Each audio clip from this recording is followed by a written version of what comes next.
પહેલાં તો મારું નામ મિહિર છે. પહેલાં તો હું તમારા બધા ન્યૂઝ ચેનલવાળાનો આભાર કરું છું કે હું તમારા ત્યાં આવ્યો. બરાબર, મારું કહેવાનું ખાલી એટલું જ છે કે જે આ નિકિતા દે રહ્યા રાજકોટમાં એ મારા ઉપર એવા આક્ષેપ કરે છે કે મિહિર મીરાદેનો લવર છે અને એવું બધુંય છે. અને એ એવું કહે છે કે તમે ઇન્સ્ટાગ્રામમાં એના વિડીયો જોવો. તો અત્યારે મીડિયાના માધ્યમથી એટલું કહેવાનું કે ઇન્ફ્લુએન્સર જે હોય એ ગમે તેના સાથે વિડીયો બનાવી જ શકે છે.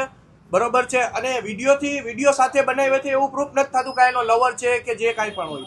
બરોબર છે. અને હું મીરા સાથે રહું છું એ મારા ફેમિલીમાં પણ એક્સેપ્ટ છે, મારા ફેમિલીને પણ ખબર છે.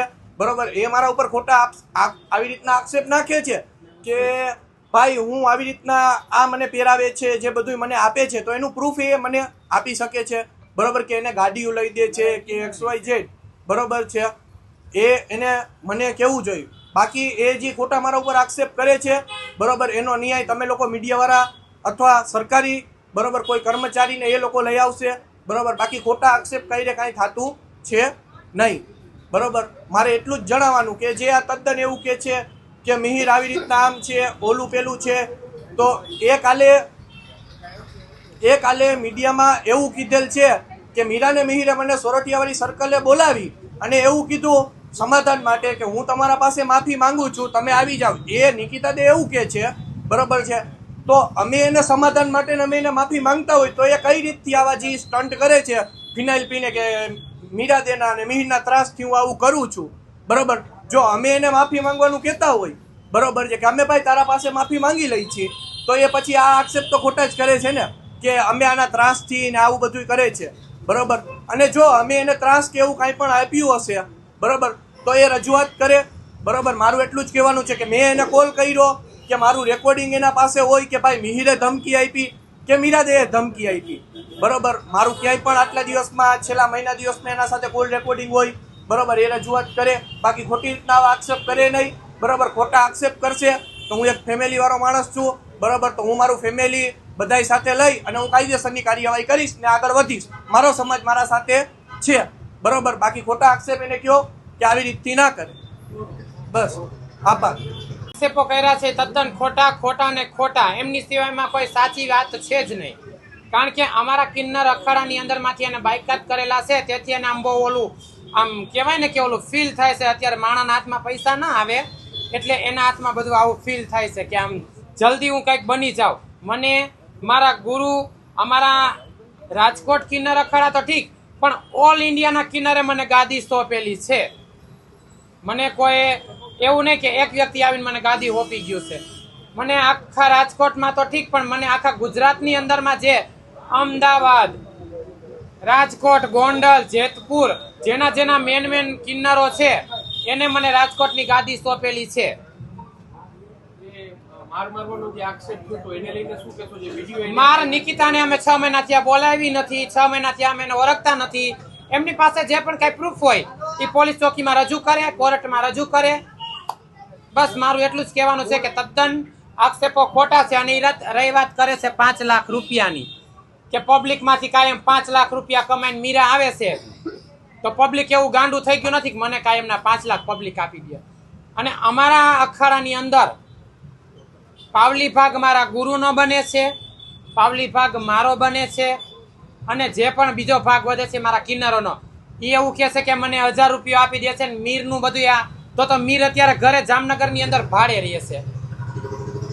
2 વર્ષથી મારે એમને કોઈ પણ એવો હોત તો એને બંગલો મેં લઈ દીધો હોત, એમને સરસ મજાના ગાડીઓ લઈ દીધું હોત. ગાડીઓની તો બધું મારા ગુરુના નામે છે, મારા નામે છે. જ્યારે મારે રાજકોટની અંદર નહીં રહેવાનું થાય ત્યારે બધું મારા ગુરુને સોંપવાનું થાય.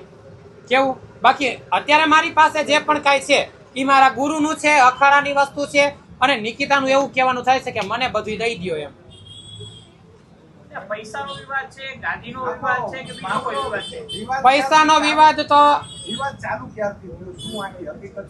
ચાલુ ત્યાંથી થયો છે કે એને રાજકોટની અંદરમાં પરાણે માગવું છે, પબ્લિકોને હેરાન કરવા છે. બરોબર છે, પણ અમારે રાજકોટની અંદરમાં કિન્નર અખાડાની અંદર એવું હાલતું નથી. એમનો આક્ષેપ એવો છે કે રાજકોટની અંદર 150 કિન્નરો ડુપ્લિકેટ છે.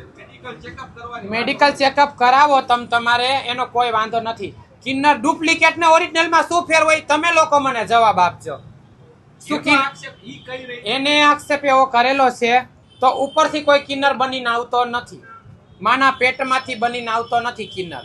કિન્નર તો રાજકોટમાં જન્મ થયો તો કિન્નર રાજકોટમાં જ બને છે.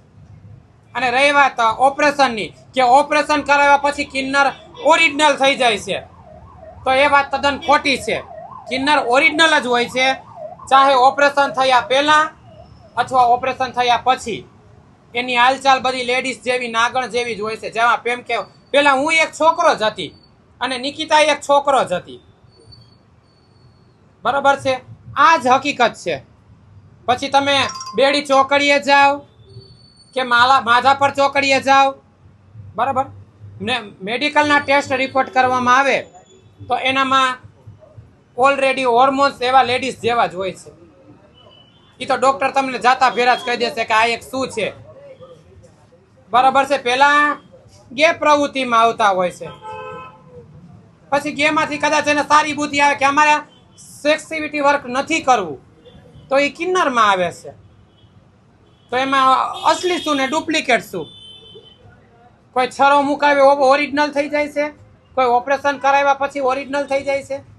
એવું મારા માન્યમાં કે મારા ગાદીપતિ રાજકોટના કંચનદે છે એમના માન્યમાં કે અમારા કોઈ પણ ઓલ ઇન્ડિયાના પેક છે એમાં એવું આવતું નથી. ઓરિજિનલ ને ડુપ્લિકેટનો કોઈ પ્રશ્ન જ નથી. એમની સાથે જે નશા કરે છે 2 થી 4 જણા છે.